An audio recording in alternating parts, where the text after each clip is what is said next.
Welcome, everyone. Today, we are completely transforming how you view market entry, safe havens, and high-growth wealth building.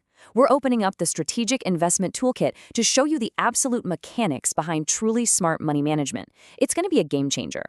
Okay, let's dive into this. Here's our roadmap for today's explainer. Number 1, goal setting and investment types. 2, SIP versus lump sum investing. 3, parking cash in debt funds. 4, high-growth equity strategies. And finally, 5, the momentum investing secret. Let's jump right into step 1. Section 1. Goal setting and investment types. The foundation of strategy. Before we even think about where to put our hard-earned money, we've got to establish the why.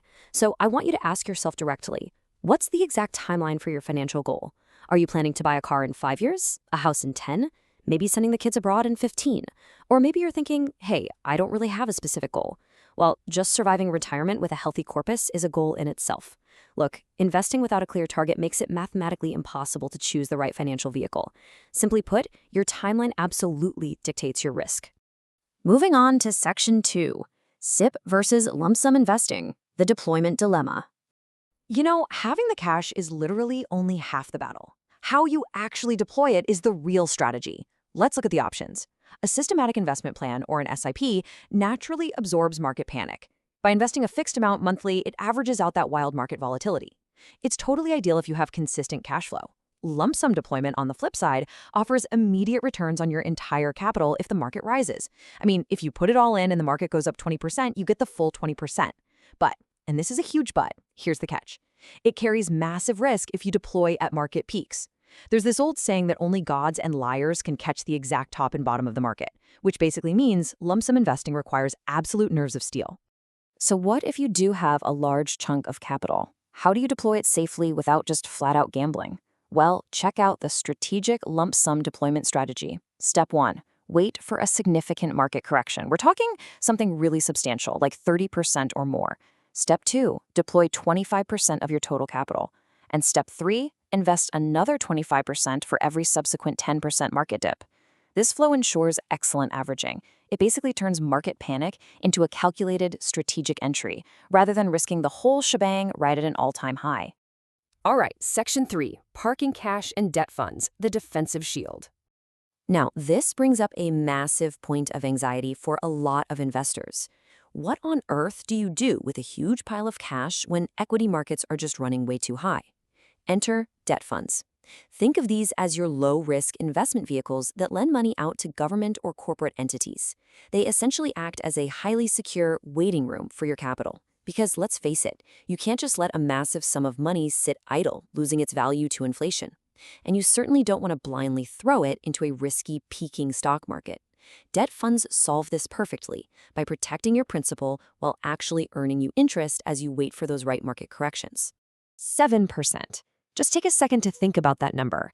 This is a typical baseline return for conservative debt instruments, and it proves something incredibly important. Your money doesn't have to be lazy. It can work safely in the background, reliably generating returns while you wait patiently for the absolute perfect equity opportunities to present themselves. So this builds a really solid timeline-based safety net, matching exactly where to park your cash based on when you're going to need it next. For example, if you only have a few days before you need the cash, overnight funds yield around 4.5%. For a few months, liquid funds give you about 5.4% to 5.7%.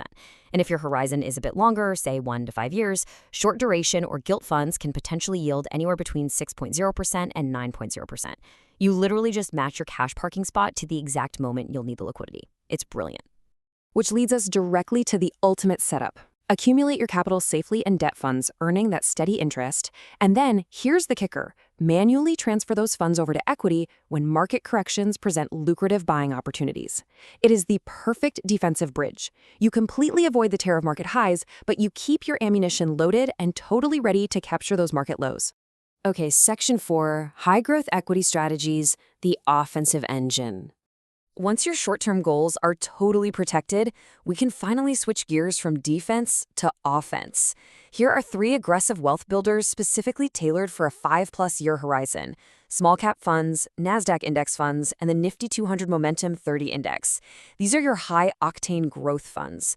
Because you have the runway of a long timeline, you can easily absorb their volatility, and that allows them to dramatically outpace standard, broader market indexes over time. Let's zoom in on the NASDAQ index for a second. This brilliantly diversifies your portfolio well beyond your domestic market by investing directly in US IT leaders. Think companies like Meta and Zoom. The absolutely crucial point here is this.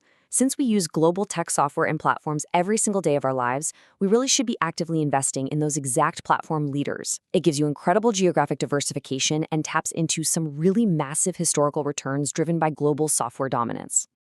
And now, Section 5, the momentum investing secret, pure performance. Feed the running horses, not the donkeys. Man, I absolutely love this quote. It so perfectly captures the entire philosophy of momentum investing. Think about it. The traditional instinct is to try and fix losing stocks, right? To average down when a stock plummets. Well, momentum investing says, stop that. Stop beating the donkeys. Instead, pour your capital into the horses that are already sprinting toward the finish line. Just check out this comparison. Traditional indexing holds all companies, regardless of their current trajectory, basically just hoping the laggards will eventually recover. It holds the winners and the losers. But the Nifty 200 Momentum 30, it actively filters the top 200 companies to isolate only the 30 fastest moving stocks. It continuously replaces the underperformers. Think of it like a student who's a math genius but weak at social studies. Do you force them to study more social studies? No way. You give them extra math classes so they can completely excel. This index constantly pushes capital to the absolute best performers, period. This right here is the momentum engine in full action. If a stock is moving fast, human psychology and massive capital inflow statistically push it even faster. It completely bypasses the need to average down your losers. Now, is it aggressive? Yes. Is it high risk? For sure. But historically, over a 10-plus year horizon, this engine is capable of truly massive wealth generation, simply because it relentlessly chases pure performance. All right, let's bring this whole thing together with our core explainer takeaways. First up, always align your investment vehicle directly with your timeline. Second, use debt and liquid funds as a highly secure, profitable waiting room for your cash. Third, deploy your lump sum strategically during market dips, definitely not all at once at the peak. And fourth, fuel your long-term wealth with high-growth strategies like momentum and tech indexes. You literally now have a complete, multi-tiered strategic investment toolkit at your disposal. As we've seen, your timeline ultimately dictates your entire strategy. So I'm going to leave you with this final thought. Are you feeding the right horses for your future? I challenge you to take a hard look at your own portfolio today, structure your wealth for the long run, and take immediate action based on the toolkit we just unpacked. Thanks so much for joining me on this explainer.